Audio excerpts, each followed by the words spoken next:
Wahyalan utawi iya zakat fitri iku sababun dari sabab supaya ngajadikeun sabab liqabuli siyami kadue diterima puasa.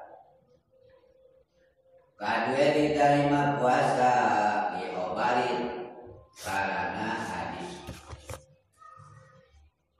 Jeung hadis Nabi saum Ramadana utawi puasa bulan Ramadan.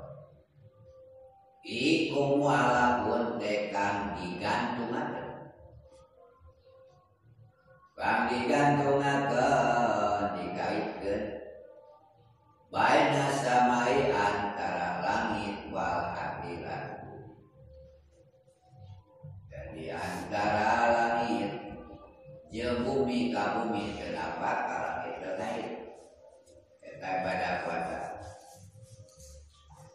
layur bang orang diangkat itu saum Ramadan mau diangkat layur bang orang diangkat saum Ramadan tegilah bijakat fitri angin kalawan atau akan buat angin kalawan ngetoakan zakat fitrah.